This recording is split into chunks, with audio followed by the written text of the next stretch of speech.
Welcome to your community. This is your hometown. This is Walton Entertainment. This is where you can hear from the community and those making a difference. We explore topics, local festivals, arts and entertainment, and local news. For this program and much more, visit us online at yourlocalstream.com. That's yourlocalstream.com. I felt accomplished after I got my diploma. Made me feel that I could take on whatever challenges life throws at you. Find free adult education classes near you at finishyourdiploma.org. Chris Domine is a husband and a father. Chris is an athlete. Chris is even an Ironman. But 10 years ago, Chris was facing a very different story because his kidneys were failing. Basically, the doctor said, if you don't get a kidney transplant and if you don't do dialysis, you are going to die. Fortunately, Chris received a second chance at life, made possible by an organ donor. You know, your well-being changes, from loss of hope to better times ahead. More than 100 million people in America are registered organ, eye, and tissue donors. People of every age and ethnicity, because they believe it's the right thing to do. Imagine what you can make possible by leaving behind the gift of life. Learn more and sign up as an organ, eye, and tissue donor. Go to organdonor.gov. When the game is on the line, championship teams know the game plan. They communicate and work together to win. We all need a game plan to protect ourselves online. Talk to family and friends so they know how to stay safe too. Create strong passwords, turn on multi-factor authentication, update software, and recognize and report phishing, because online safety is not something you want to fumble. Get more game-winning tips at cisa.gov/secure-our-world. Then share them with family and friends.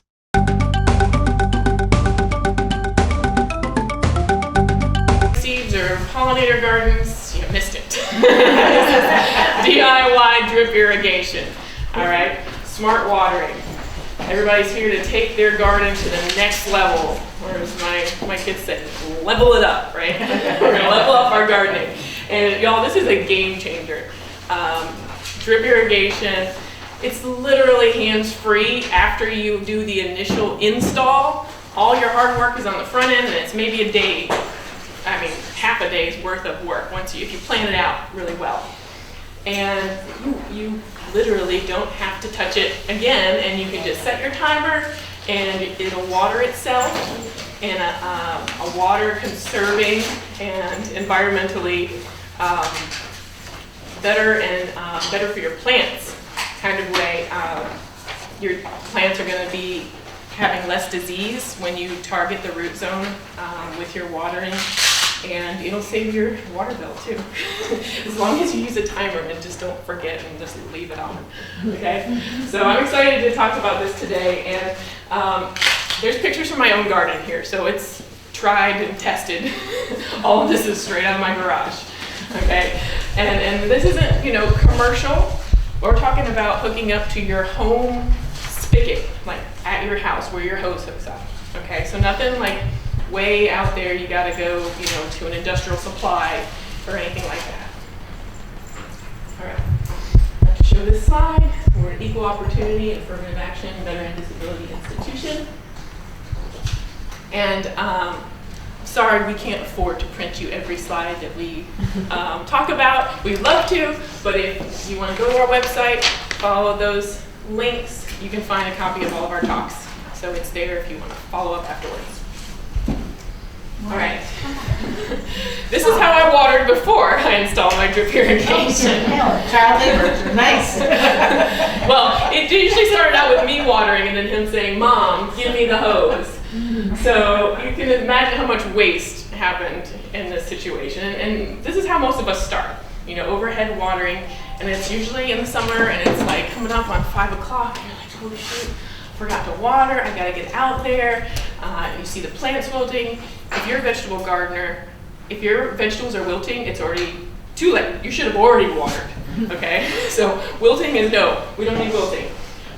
So this is how most of us start out, but what I'm going to walk us through with our drip system is how we can automate and conserve water and have healthier plants. So what is drip irrigation?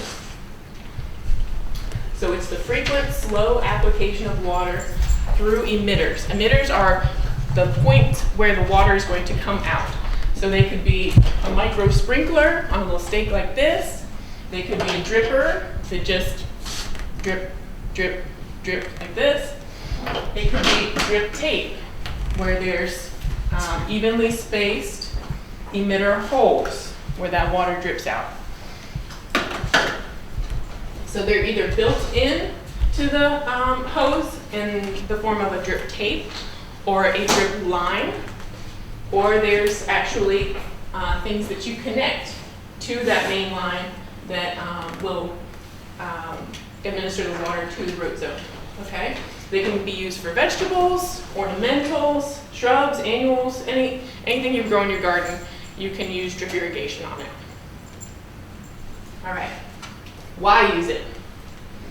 I mean, in general, most vegetables require about a 1 inch of irrigation per week to produce a crop. We're not getting that in the summertime from rain, okay? You're gonna have to supplemental water your vegetable gardens. Especially if you're watering in the afternoon, and never water midday, but if you're watering in the afternoon, if you're overhead spraying like this, you're gonna lose a lot of water to evaporation, and you're gonna create a humid environment around your plants. And anytime there's humidity and extra water, that's where fungal diseases, bacterial diseases like to take off, in both vegetables and ornamentals, okay? It's gonna eliminate most of your water losses when you target that root zone, right where that water needs to get. You're not, spraying it all around on the leaves, on the outside, away from where the roots are. And it's less time and effort on your part. You get to enjoy your garden and be picking your vegetables or be picking your flowers instead of worrying about stressing about watering them. All right. So there's a few different components that every drip irrigation system will have. And as you customize it to your garden, you'll go with different types of emitters.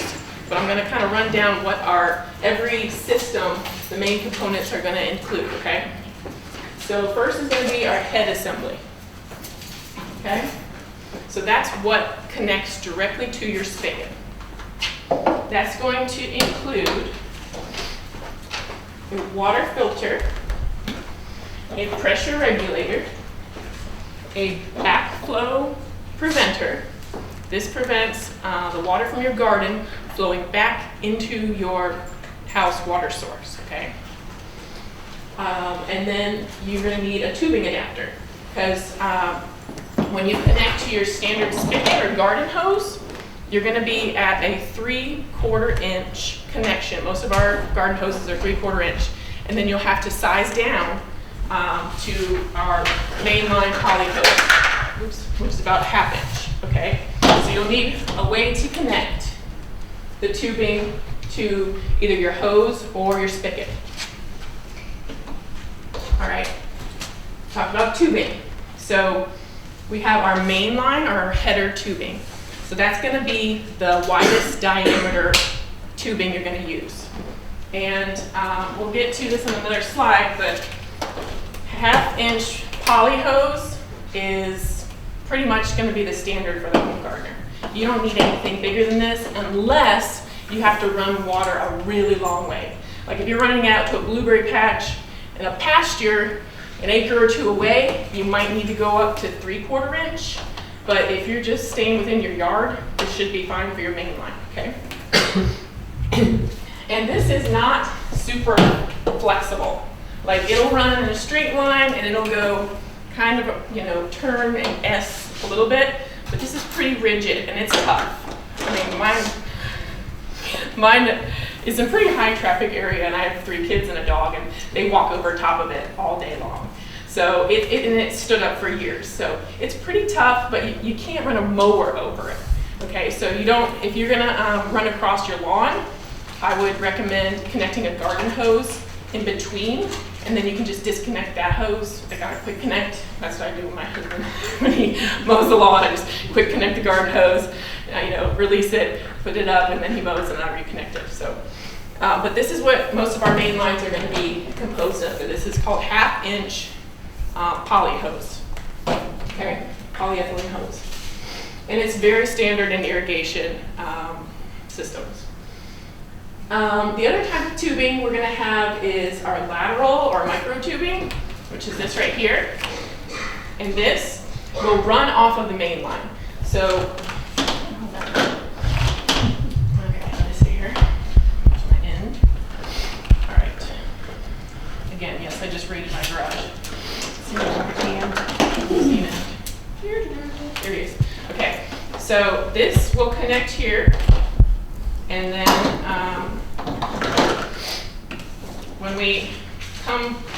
when our main line runs down the center of our garden, when we have a shrub or a bush or a tree that we want to then water with maybe a micro sprinkler, we would connect this here to the main line, and off of this, we would run a micro sprinkler emitter. So you can run this 6 feet, you can run it 10 feet, however far off the main line you want to cut this to, and then you run these to the individual plants, if that's how you're watering, okay? If you're running a drip system, then it's gonna run a little bit different, and I have some slides that will show that a little bit better when we get there. And I'm gonna take some volunteers, so get ready. All right, all right, so those are our different types of tubing. Technically, our drip tape is also tubing. I'm gonna pass this around. So this is drip tape. We have drip lines and we have drip tape. Drip tape is flat like that when it's rolled up. It's rigid, it runs in a straight line. You can't really manipulate that drip. It's gonna go right down it's great for corn, for beans, for any of your row crops. It's only gonna go in straight lines. Now, this here is drip line. So that's drip tape, this is drip line. This is more flexible. If you're doing a raised bed that's like a 4x8, you're gonna wanna use that drip line. That you can twist and turn all over your bed and get really good coverage. And this just has little emitter holes poked all throughout it. And it's about this size. It's a 1/4 inch. So it's pretty small. It's this right here. See that? Okay. Highly recommend that for raised beds. The drip tape would be better for larger in the ground row crop gardens, okay? We're talking about vegetable gardens. Now when we're doing like bigger shrubs or bushes, then these little sprinklers are gonna put out a higher volume of water, is what you're gonna want for bigger landscape plants. All right, fittings. None of our gardens are really gonna go in a straight line. So we'll have to make some turns. Anytime you need to do a right angle turn, this main line, it'll kink. It doesn't go in a right angle. So you'll need a connector to make it go on a corner. If you want to connect two different sections of your garden and be able to switch off one side, then you might do a connector with a valve. There are many different types of connectors. But you'll be thinking of this when you map out your garden. We're gonna get to that. So anytime your main line needs to take a turn or have a shut off, that's where you'll need a connector. Or a fitting, there's T-shaped ones. You could your main line can come out from the house and then go that way and go that way with a T. What else do we have? Okay, when you do Goof that. plugs, what are those? I mean goof plugs. Goof plugs is when you make a hole you didn't mean to make. Oh, okay. And then you don't want it to just drip. So that's what this is. It's just you stick that in there as like a patch. Okay. So when you do the T, all right, Mhm. so if you want to, you take more 1/2 inch and run it that way. Right. Right. Right now we're just talking about the main line, and that's the first step, first thing you have to get right, because you need to measure the distance from your water source to your garden, and then the length of your garden, and that's where your main line is. You need that footage to get started. Okay. The rest of these are just accessories to your system, okay? So these are a few different types of emitters. I got these last year for my hanging baskets, and they're amazing. They're like little stakes that go right into the pot and water. I mean, in Georgia, hanging baskets in the summer, you gotta water those twice a day. Sometimes. Clay pots on a patio, yes. So this one is like it's called a vortex sprinkler head. It goes in a 360. These are adjustable. They can go, you can turn them off if you don't want to run it. It's springtime and it's just wet enough as it is. You get a rain, you can turn them off. Or you can turn them up so they can go from 0 to 19 gallons per hour volume. So anytime you are looking at purchasing your emitters, there will be a gallon per hour value for that. It will be telling you how many gallons per hour that specific dripper or emitter will put out. So really pay attention to that. Again, here, there's our drip line. You guys have the drip tape. All right, if it's your first time, I really recommend getting a kit, okay? If this is seeming a little overwhelming and I don't know where to start with all the accessories, a kit is a great way to start out. It's not as customizable as something where you just would go and hunt and peck your different couplings and fittings, but this will tell you about what kind of square footage garden it would water. These are good for raised beds. Probably not going to be so great for a large landscape. Usually the poly hose, I don't think you get much more than 30, maybe 50 feet of poly hose. So you'll be limited in that. But you'll also get, it always turns out, like the emitter that you like, you don't get enough of those, and the ones you don't use, you get more of. So you just kind of, you start small and then you'll be hooked and you'll want to put all your gardens on drip like I have. All right, so before you get started, you need to know the size of your garden. Now, if it's a big rectangle like my vegetable gardens are, that's easy. If we're talking about a path along your back walk or a front landscape, you don't have to completely measure that, but count how many bushes and the length that your drip main line will need to run. So you'll need that footage just for purchasing the tubing, okay? Distance from the water source. I have a raised bed that's about 6 feet from my spigot, so I connect my main line directly to that water source. I also have an in-the-ground garden that's about 50 feet from my house. So then I run a garden hose out to it, and then I connect my main line. So you don't have to run this all over the place. You can put a garden hose in between, just it has to be part of your plan. So here's kind of an example of how you would plan it, would map out your garden. So yeah, the length of the header pipe is very important, and also the water demands of your plant. We're going to talk about how to determine what kind of volume you need coming out of your house in order to service the number of emitters you will have. So just keep in mind, if you're watering a tree, you're going to need more than just one of these button drippers. You're probably going to need 3 or 4 sprinklers, and that'll be a higher volume of water. All right, so determining the flow rate.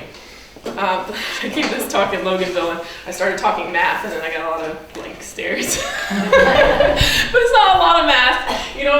Honestly, I didn't even do this as my first step. I should have. So it's good to know the volume of water that you have available at your water source in gallons per hour. And the way you can do that is you get a bucket, 2-gallon, 5-gallon bucket of known volume. Use a timer. So you start the timer, turn the hose on, full blast, and count how many seconds it takes for that bucket to fill up to your determined volume, okay? So then you take your bucket volume, you multiply it times 60 to get your gallons per minute. So you're going from seconds to minutes, and then times 60 to gallons per hour. Here's what that looks like, okay? I have another. Go big. Okay. Here we go. This will be on the website, right? It'll be on the website, yes. So say I have a 2-gallon bucket, okay? I had another. Here, got that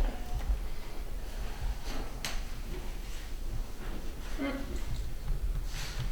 Well, it was supposed to pop up there, but the answer to the equation, okay? So it's 2 gallons, say it took 45.6 seconds, okay? And let me pull it up here, because I don't want to misquote. Oh, come on. Oh, well, sorry about that. It didn't pop up on this one. I gave you the equation, but not the answer. All right, but so this is how you determine your output, okay? So once you have your gallons per hour that is coming out of your house, you're going to go and look at the number of emitters that you're going to have. So this one, does it say on it? I don't know if that one says. What's a pretty standard gallons per hour? I think about in the 40s. Oh, okay. In the 40s. Okay. And as far as pressure goes, the standard home, like off of city water, is going to be in the 50 to 60 range PSI. My dad, he runs his water off a well, and he only had 30 PSI. So he could not really run higher volume sprinklers. And you also have to think about, are you going uphill, or are you going downhill with how your water travels, okay? So you don't want to set up a system that's not going to be, you don't want to set up a system that's too big for your water source, okay?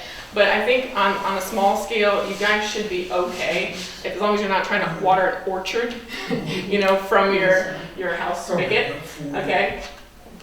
And if it is too much for one, to all be on one system, you divide it into zones, okay? So I got this for Christmas. It's a 4-zone water timer.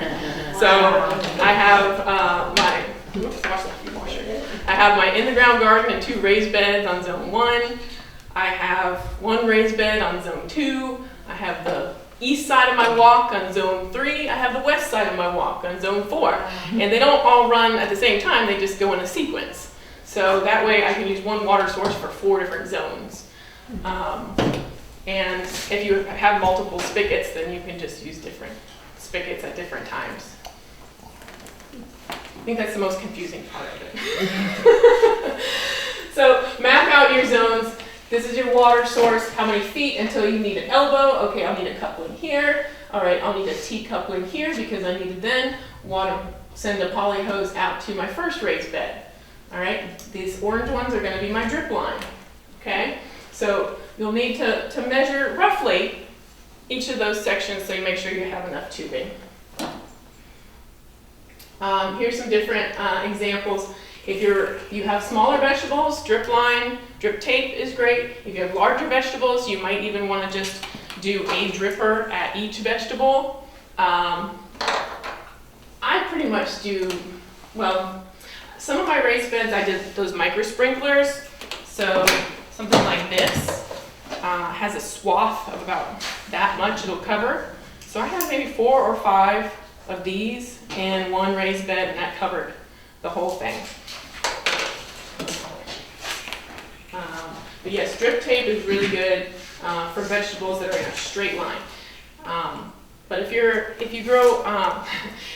really optimize your raised beds like I do, and you really go for square foot gardening, and it's not all in a line, it's just packed in there, then something like the drip line that's a little more flexible is a better option, or one of these sprinklers for the raised beds. All right, so the micro sprinkler, how high up does that go? There's different options. Yeah. So there's some like this that are on a stake. I was just wondering if you were putting it next to a tomato plant. You don't want it spraying up on the leaves. So- Right. These are called fan sprinklers. They pretty much just go straight out. They don't go up. Okay. This one is directional. So you can turn it, it'll spray this way, it'll spray this way, however you want to turn it. And these are great because you can turn on and off.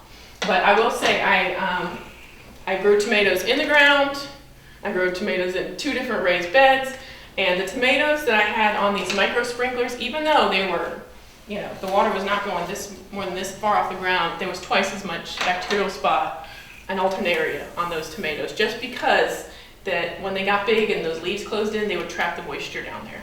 So it does make a big difference, especially with your vegetables, for how you water it. This is just a complex example, but how you could do different zones, okay? This is probably a tree, you'll have a couple emitters on that. You'll have, this is your main line. Your main line doesn't have to go all the way around in this, it just comes here, and off of that, the lateral lines to each emitter will run. So just an idea of how to kind of map it out. What we make is probably something more like this, but it's going to have your lengths. I don't know if you can see those, but your feet, your run lengths of all the gardens you need to get to and where your water source is. This slide I put up just kind of really this and this column is where I want you to focus. The number of emitters you would need for different size plants. 3 feet apart, equally spaced for larger trees and shrubs, and that's usually going to be something like this. I used to scout orange groves, and they would have a sprinkler about like this at each orange tree, and probably got run a couple times a day. But it doesn't you don't need to keep the soil moist. It just needs to be consistent. And it's not an exact science as to, I'm not going to tell you you have to run it for 20 minutes or you have to run it for 15 minutes. Your soil's going to be a little different than my soil, so you just kind of have to test it out and see, okay, 10 minutes wasn't quite wet enough, I'll go for 20, 20 seems good, and then you'll know how to set your timers.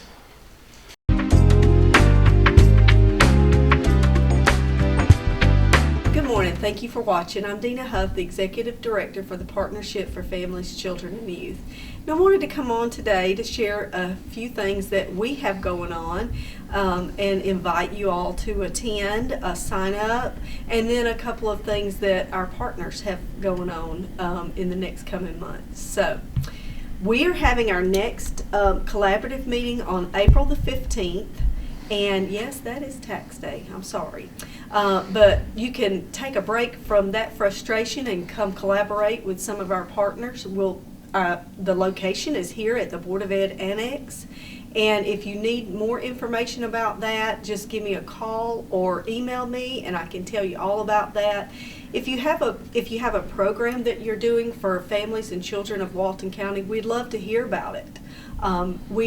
Here at the partnership, we share resources, we network, we do a lot of different services, but during that particular meeting, all of our partners come together and they share events that are going on, and we're able to share that in a newsletter that is done by our very own Tisha McRae, and she does a wonderful job with that. So we'd love to have you come and share about your organization. If you have something going on at your church, we'd love to hear about that. But again, I'll give you my information at the end of the filming. But we'd love to have you, and again, that's April 15th. And we offer that via Zoom or in person, and that begins at 8 a.m. in the morning. So the other thing I wanted to share that we have going on is putting on the hits. This was the lip sync battle last year. That was our first annual, we're going to make this an annual thing, but that was our first event last year. It was a lot of fun, and if you're watching this and you're from the Monroe area, then you know it was a lot of fun. The Bridge of Georgia kids actually participated in that, and they were the winners last year. So we would love to have groups sign up to participate. We need performers. So if you have a group, you can sing, you can dance. They are going to have a rehearsal one night, so we would love to have you contact us if you're interested in that. And the date for that is going to be April 18th, and that will be at Monroe High School. And if you remember, they used to have, in the past, putting on the hits at Monroe High School. So we want to bring that tradition back. So if you're interested in that, let me tell you who to reach out to. You can reach out to Tisha McRae, and her, sorry, my papers are sticking together this morning. Tisha McRae, and her direct line is 770-207-3174. Or email her at waltonyab@gmail.com. So if you're interested in purchasing a ticket to come watch the event or performing, like I said, we're still seeking performers. Please reach out to Tisha at either one of those email address or phone number. So we'd love to have you participate.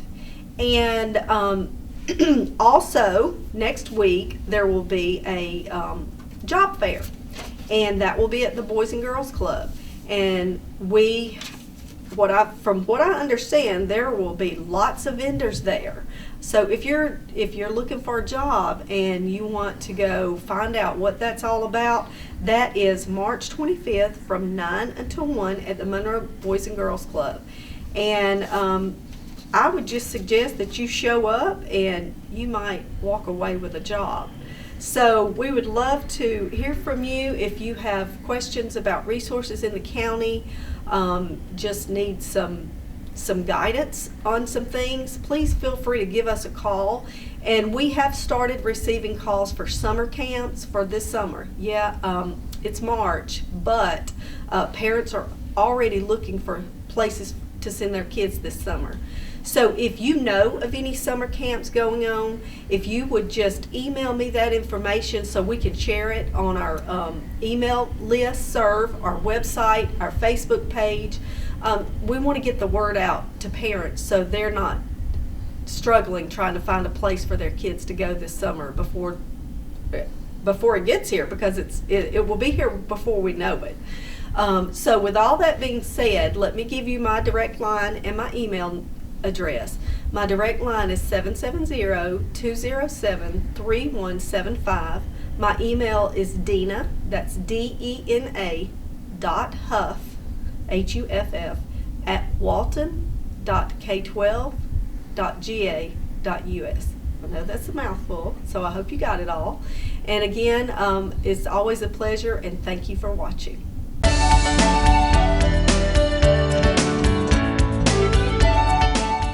Hello, I'm Kenny Sargent with the Walton County Recycling Center and Keep Walton Beautiful. I want to thank y'all for tuning in. Staying busy here at the center. Did want to make sure I announce some upcoming events we're partnering up on Tuesday, April 22nd, which is Earth Day. We will be partnering with the City of Walnut Grove and the Walnut Grove Elementary School to do a recycling day in the city. It's from 9 to 5. It'll be at the City Hall in Walnut Grove. They're going to offer recycling to all of their citizens there. They're going to take in cardboard, number 1 and number 2 plastics, paper, aluminum cans. They're going to have bins set up right there at City Hall. And just wanted to mention, all of this was inspired by the Walnut Grove Elementary School students. They're doing a great job there with recycling and other environmental issues. So when we have students like that coming up with ideas, we're going to do everything we can to help them out. We plan to have some people there. All of the recycling collected is going to be brought down here to the center to be processed. So really excited about that event on Earth Day, and that we've got students that are environmentally minded and aspire to be good stewards of the earth. It's just a great thing. We're going to always make sure we're a part of anything that any of our local students want to get off the ground. We're going to help them in any way we can to get that done. So just remember that there is the recycling in the city. If you want to pull through and drop a few things off over there at the City Hall in Walnut Grove, there'll be some of those students over there throughout the day. Stop in, drop off a little recycling, tell the kids how proud you are of them, and we'll be there. If you want any more information, you can give us a call here, 770-267-1421. We'll try to provide you with all the information we can. The Saturday following that, Saturday, April 26th from 9 a.m. to 11 a.m., we're partnering up with the Loganville Lions Club, and we'll be over at the City Hall in Loganville for a shredding day. So we'll be over there 9 to 11. We get a lot of calls with people that's looking for a shredding day event, and that is one we have coming up. So I know it's a little bit of a drive for those of you here in Monroe, but if you're really wanting to get rid of some of those documents, that'll be the earliest opportunity to do that. We're still working on a date for an event, document destruction shredding day here at the recycling center. That has not happened yet. Hopefully we'll have that worked out in the next few weeks, and it's really hard to get some events scheduled this time of year because so many people are doing them, so we haven't been able to get a date squared away. But hopefully in the next few weeks we figure that out. I'll make sure that I bring that to your attention. You can always follow Keep Walton Beautiful on Facebook. We keep all of our events posted there. It's probably the easiest way to keep up with it. But be on the lookout for that. Just as a reminder, we're still having cars that are coming in quite a bit with just a carload of mattresses. Just wanted to remind you, presently we can only take 2 mattresses or box springs, any combination of the 2 at a time. Simply don't have space for it, and want to give everyone an opportunity to get rid of those mattresses. They're super hard and expensive to get rid of now. Just remember, they are $10 each, and we can only take 2 of them. We're having a lot of people come in with, quite a few mattresses that we're having to turn away completely, or just take 2 of the mattresses they do have. Again, come on out and see us. Call us if you have any questions. Be happy to answer them. Be happy to help you get started recycling. Be happy to help point you in the right direction for some of the items we may not take here, but you don't know what to do with. We can pretty much find out what to do with any and all of those items. So if you have any questions, give us a call. Come out and see us. Always happy to see you. Again, our number here is 770-267-1421, and we'll see you again soon.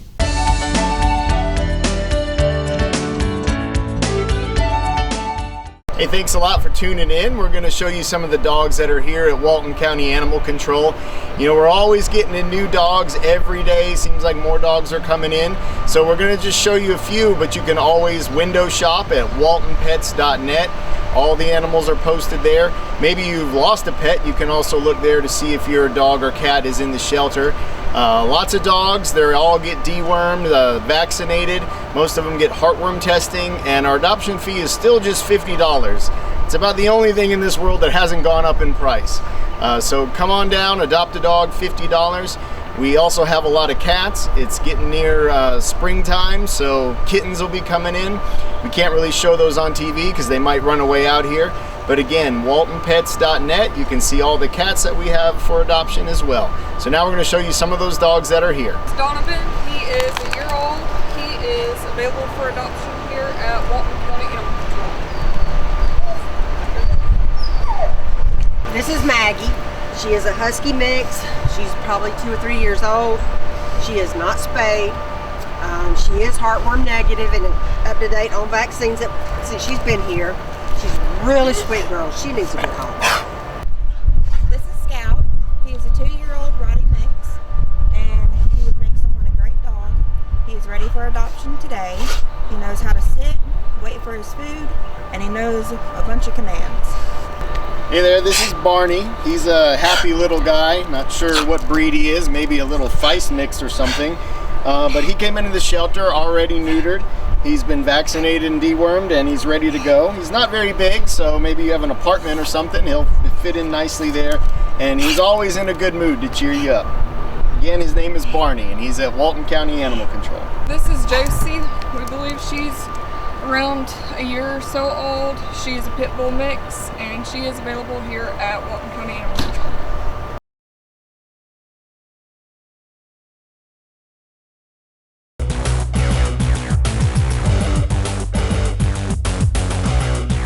Hi, I'm Jody Johnson, and I'm here with another recreation report. We are in the spring program time of the year, so that means our baseball and softball. We started last Saturday. Our soccer and our track teams are all starting their programs, and we're really hoping for some good warm weather for them to continue participating in all their athletic programs that are going on now. You will see in the near future our fall registration. Some of our football and cheerleading starts registering early. We have to run that for 6 weeks based on our guidelines through our North Georgia Youth Football League. So you might see some of our fall registrations will be going on along with our summer registration, which is our 2 summer sports programs that we run are our youth volleyball and our summer basketball. So those 2 programs and our football and cheerleading registrations will be going out soon. So look for those. We usually send them out through email through the schools, so every child will get it, and then we'll go on to our civic rec. So if you played in our programs, you'll get an email on that as well. We have a lot of construction going on here in the Parks and Recreation as well. We keep expanding. There's more people moving to Walton County, and so we need more parks. With that, we've got pickleball courts that are going up really all over the county. I know the city of Social Circle is constructing their own pickleball courts in Social Circle. We're adding on to the Ayers Park. Most of the concrete parking lot additions are done, so we'll have a total of 12 courts up there in the near future in between at Ayers Park. We're also in the starting phases of adding 12 more courts at Loganville, right behind Meridian Park. So look for all those new areas to come in. The courts at Criswell Park, now we have the 4 on the outside and 4 on the inside. If you'd like to be a member of the inside courts, that'll get you an access card. It's very inexpensive. It's less than $50 for the remaining of the season, which runs through July, until July 1st. And then we'll have a new season after that. But it's a great 4 courts on the inside. They're not overcrowded right now, so it's a great place to go and play. The times are a little iffy again. They're from 7 in the morning till around 3 o'clock in the afternoon, Monday through Friday, and then we also have it on Sundays from 10 to 4. So if those times work for you and you'd like to play indoor pickleball where it's heated and cooled, obviously there's no wind like there are most days in March and April, so great place to play. We are in the middle of doing the indoor courts at the Nowell Recreation Complex, where we'll have 7 indoor courts there, and those times will be pretty much 7 days a week once we get those completed. It should be done within the next couple of months, where we'll be able to play pickleball in there, and then when basketball's going on during our summer season and our winter seasons, obviously basketball will take precedence over the pickleball, but other than that, those courts will be available all the time. So we've got some good registration going. We're currently in our spring season. We have a lot of construction going on all over the place. We're still working on Walnut Grove. That park is really moving fast, and we look to be in there at the earliest on the softball complex by September, maybe. The rest of the park will be completed by the end of December. So by next January, we'll have all of those programs going. So until next time, thank you very much.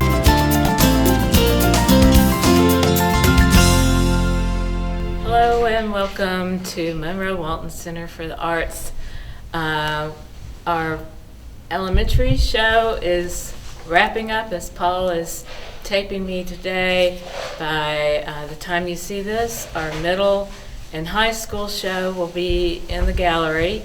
It will be a combined show this year, and we've got I think 4 middle schools and 5 high schools coming in for the show. Be a nice big full show, and it's a lot of really amazing art. So please do come visit us for that show. It will be opening, I think, Tuesday or Wednesday. And I thought I'd mention real quick something maybe I haven't talked about before, or maybe in a while. The artistic support shelter support group that we offer for people who have lost family members. It's led by Donna Kaufman, who many of you know, and know that she lost her son, Christopher, about 2.5 years ago. And it's a really meaningful group. They meet once a month. You come when you can. There's no set thing you have to do. You just come when you can. And Donna's goal for that group is community. It's always one of our first goals with pretty much everything we do here, is to create a safe space and community for people to be able to talk. But she also gives people tools to distract themselves when you have those runaway thoughts or obsessive thoughts or depression and grief that can take so many forms. So she gives you ways to distract yourself, to kind of derail those thoughts into something creative. And it's been a huge help to her personally, and it's a huge help to others who have participated. It's free. The only thing you need to do is RSVP with her. And all of that information is on our website. Her email is donna@monroeartguild.org. It's all on the website because that's a lot to remember. But it's once a month, and it's held on the 4th Thursday of the month in the evening. So think about that, or share that information with somebody that you know. That's part of our umbrella group of our healing arts programs, and that includes the Art MD Healing Art Kits. It includes our art therapist, Gracie Bondi, who works individually with people, Artistic Shelter, Donna's group, and I feel like I'm forgetting something. Art X, which is our special needs class. It's a weekly class for young adults who are special needs young adults. So, and then of course we have other special needs outreach classes and workshops, kind of when they come up, when they're needed. But keep us in mind, we do a lot of really good things here. More and more I think of ourselves as the little art center that could, and we do. We do so much good in our community with our outreach and the things that we do that are either free or at a very reduced cost to people who need it. So go to our website or come in and visit us and see what we're all about. We have lots going on all the time. And please don't forget our 2 spring events that are coming up. We call them Welcome Spring with us. We have the Garden Party, which is the first event, and that will be at Sparrow Grove Manor, and that's on April 26th. And then on May 10th, which is Mother's Day weekend, we have our garden tour with 8 different stops, special speakers, giveaways, a benefit plant sale that Growers Outlet is doing for us, and Dr. Alan Armitage will be there to answer your plant questions. At the garden party, Matt Ramos at Plant Sensations here in town will be there talking about gardening and plants and how they enrich our lives. But we'll have lots of really great food, wine, dancing, music, a silent auction to benefit us. That's all on April 26th. So come in, and you can go ahead and buy your tickets. The early bird tickets end March 31. So you've got just a few days left to get your tickets at that discounted price, and you save a little bit of money if you could buy tickets to both events, but you can choose one or the other. You don't have to come to both, and we hope to see you soon. Thank you.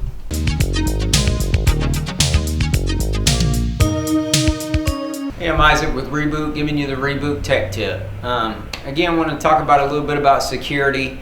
One thing I want to talk about is, like checking your bank account transactions or your credit card transactions. Now, I personally don't do this a lot, but I do, every other month or every few months, I'll go through and just look and see what kind of transactions are coming through, especially if you do like auto pay on things. So there's been a few times where I've looked at my bank accounts and been like, well, I have no idea what this is, and I'll call the bank and they're like, oh, we don't know what it is either.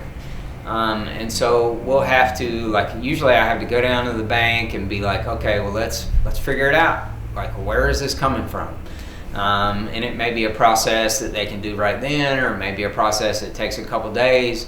And I'm trying to remember, there was a time or two where we had, I want to say we had to figure out where it was coming from. We had to call that company, and I want to say once it was something that shouldn't have been there. And that just comes from me checking, what's the stuff that we sign up for, or something we might accidentally sign up for on the internet, or something on some web page somewhere. It can be something as easy as like your email, and there's a little ad on the side, and you accidentally click on it, and you're like, oh yeah, I'm supposed to do this, and then they're getting you for your $15-20 a month or whatever it may be. It's important to check those things. And again, I know it's kind of tedious or it's a pain, but I have found that it's been worth it. The other thing too that I want to talk about kind of in that same realm is phishing. So, and not phishing with an F, but phishing with a PH. There's lots of scams out there. You can get an email, and that's really the biggest thing about phishing is an email you might get. And it might look like it's from somebody you know, and it's really not. It may even be like a company you work with, but it's actually not. A lot of times what they'll do is they'll put like one letter in there that'll be different, or there might be like a hyphen in there, and I'm talking about from the email address. Or it may just be somehow that they can do like one uppercase letter, just stuff like that. It's easy to mimic an actual email address that you're familiar with. It could be somebody you know. You're like, hey, look at this picture, and you click on the link. It's and I've only ever seen it be like a link. So you click on the link, and then it takes you to some website, or it just automatically downloads something, and you don't know that it's doing anything. It's doing all this stuff in the background, and then they're on your computer, whoever they may be. And it could be a year before they mess with you, or they may never mess with you. A lot of times what'll happen is they'll get on your computer, they start looking at your stuff, they watch you get on your bank account, they watch you look at your credit cards. They can tell what you're typing in, stuff like that. So the biggest thing is, if you suspect anything, don't click on it. Call that person or call that company. Hey, what is this? Or if you accidentally click on it, you need to take it to a shop like us or whoever, and have them look at it, and explain what you did and what happened. Another big one with that is if you let anybody on your computer and you're not familiar with them, or you don't know who they are, or there's lots of fake websites set up like HP. There's HP is not doing it, but there's fake HP sites that get people all the time. They come in here and they're like, oh, this is a site I went to. Well, that's not an actual official HP site. Did you let somebody on your computer? Yes, we did. Okay. We need to wipe the computer. There's no other way to fully fix it. So just be careful of the whole phishing thing. One other thing on the phishing thing I want to touch on is You could just be on the internet and accidentally run your mouse over something and something downloads. Or you can run your mouse over, you don't even have to click on it now. You just run the cursor over, something on some website, and it can actually be a reputable website, and then something flashes up. This is Microsoft, call da-da-da-da-da. That's a scam. Don't call the number. Do not call the number. You turn your computer off right away, boot the computer back up. If it's gone, you're okay. If it's not gone, again, you need to bring it to somebody like us. Let us look at it, see if we can fix it. Well, we can fix it, but see what it takes to fix it. But anyway, that's it. Isaac with Reboot, giving you the Reboot Tech Tip. Come check out our computers. We sell new and used stuff. We also do repairs and all kind of stuff. Thanks.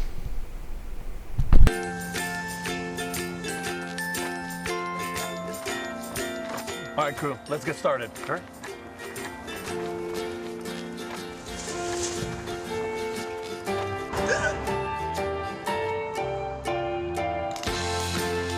Don't ignore the law. You must call 811 at least 2 to 3 days before any digging project so you can avoid hitting our essential buried utilities. For digging projects big or small, make the call to 811. Chris Domine is a husband and a father. Chris is an athlete. Chris is even an Ironman. But 10 years ago, Chris was facing a very different story because his kidneys were failing. Basically, the doctor said, if you don't get a kidney transplant and if you don't do dialysis, you are going to die. Fortunately, Chris received a second chance at life, made possible by an organ donor. Your well-being changes, from loss of hope to hope to better times ahead. More than 100 million people in America are registered organ, eye, and tissue donors. People of every age and ethnicity, because they believe it's the right thing to do. Imagine what you can make possible by leaving behind the gift of life. Learn more and sign up as an organ, eye, and tissue donor. Go to organdonor.gov.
When I was in foster care, I never knew when I would have to move, so I always had my suitcase ready to go.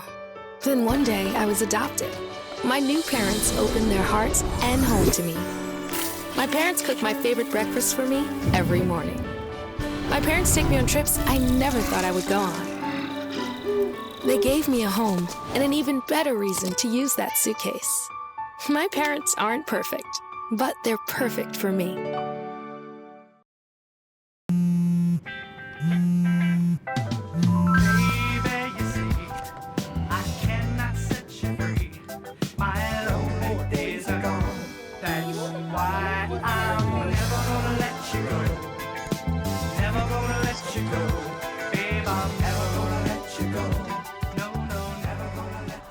Here you go. Thank you. Thank you.